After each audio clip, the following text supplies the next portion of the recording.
A reading from John chapter 13. Now before the festival of the Passover, Jesus knew that his hour had come to depart from this world and to go to the Father. Having loved his own who were in the world, he loved them to the end. The devil had already put it into the heart of Judas, son of Simon Iscariot, to betray him.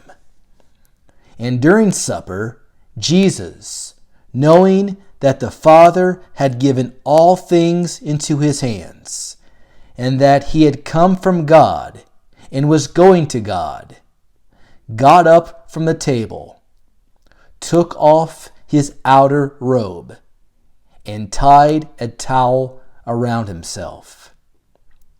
Then he poured water into a basin and began to wash the disciples' feet, and to wipe them with the towel that was tied around him.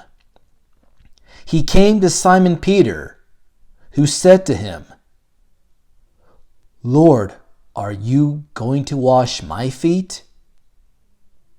Jesus answered, "You do not know now what I am doing, but later you will understand."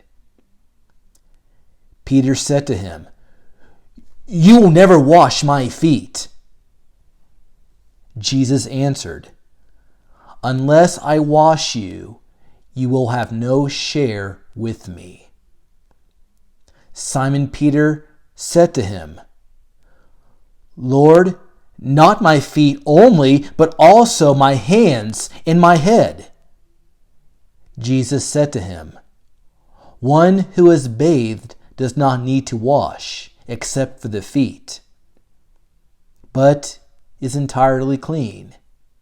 And you are clean, though not all of you." For he knew who was to betray him. For this reason he said, "Not all of you are clean." After he had washed their feet, had put on his robe, and had returned to the table, he said to them, "Do you understand what I have done to you? You call me teacher and Lord, and you are right, for that is what I am. So if I, your teacher and Lord, have washed your feet, you also ought to wash one another's feet. For I have set you an example, that you should also do as I have done to you. Very truly I tell you, servants are not greater than their master, nor are messengers greater than the one who sent them. If you know these things, you are blessed if you do them. I am not speaking of all of you. I know who I have chosen. But it is to fulfill the scripture, the one who ate my bread has lifted his heel against me. I tell you this now, before it occurs, so that when it does occur, you may believe that I am he. Very truly I tell you, whoever receives one whom I send receives me, and whoever receives me receives the one who sent me." After saying this, Jesus was troubled in spirit and declared, "Very truly I tell you, one of you will betray me." The disciples looked at one another, uncertain of whom he was speaking. One of his disciples, the one whom Jesus loved, was reclining next to him. Simon Peter therefore motioned to him to ask Jesus of whom he was speaking. So, while reclining next to Jesus, he asked him, "Lord, who is it?" Jesus answered, "It is the one to whom I give this piece of bread when I have dipped it in the dish." So when he had dipped the piece of bread, he gave it to Judas, son of Simon Iscariot.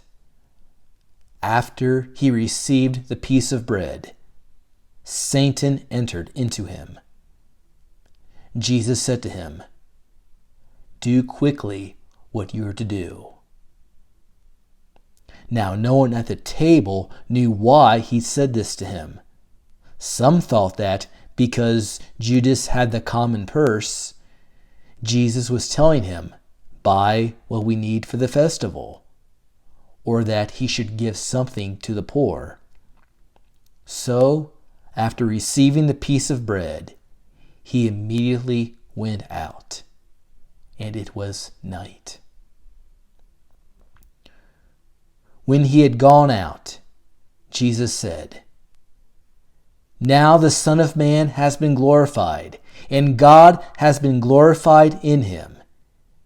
If God has been glorified in him, God will also glorify him in himself, and will glorify him at once.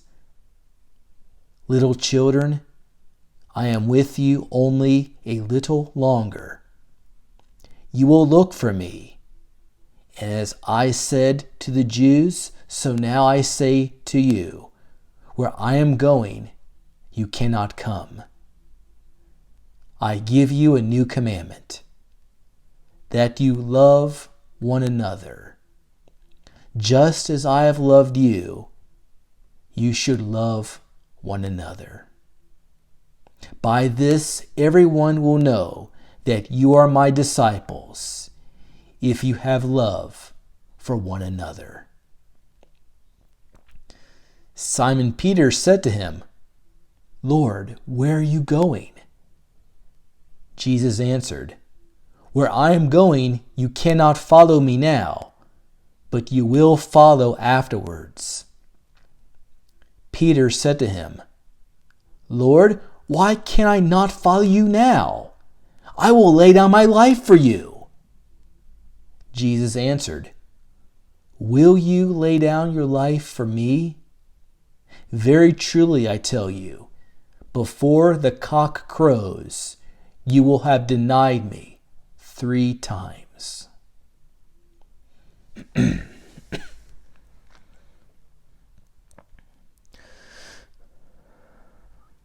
Were you there when he knelt and washed their feet?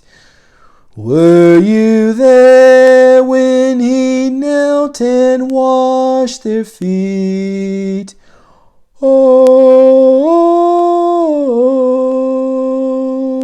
sometimes it causes me to tremble.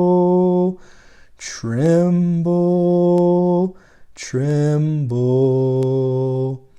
Were you there when he knelt and washed their feet?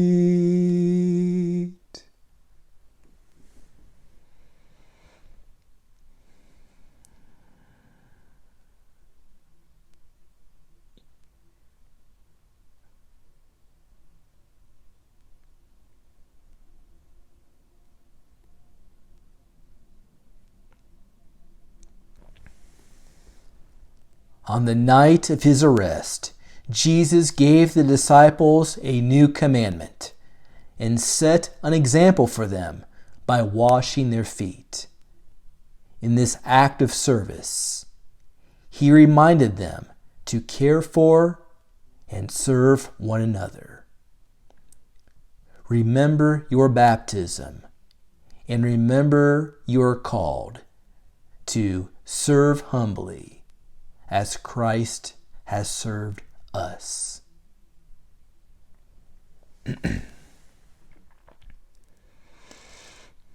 A reading from Matthew chapter 26, verses 36 through 45. Then Jesus went with them to a place called Gethsemane, and he said to his disciples, "Sit here while I go over there and pray." He took with him Peter and the 2 sons of Zebedee, and began to be grieved and agitated. Then he said to them, "I am deeply grieved, even to death. Remain here and stay awake with me." And going a little farther, he threw himself on the ground and prayed, "My Father, if it is possible, let this cup pass from me. Yet not what I want, but what you want." Then he came to the disciples and found them sleeping. And he said to Peter, "So, could you not stay awake with me 1 hour? Stay awake and pray that you may not come into the time of trial.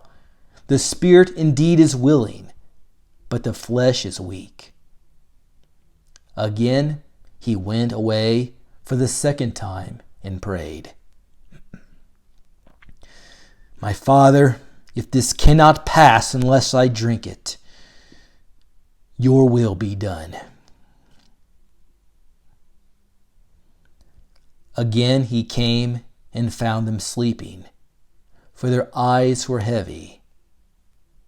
So leaving them again, he went away and prayed for the 3rd time, saying the same words.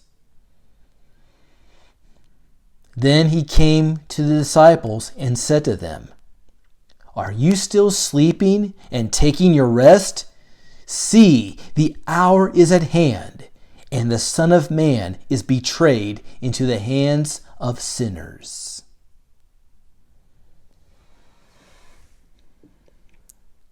Were you there when he knelt and prayed to God?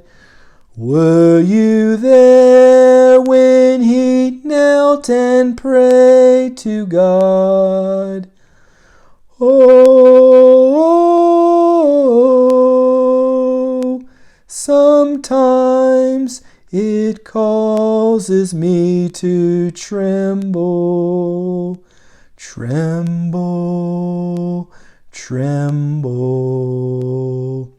Were you there when he knelt and prayed to God?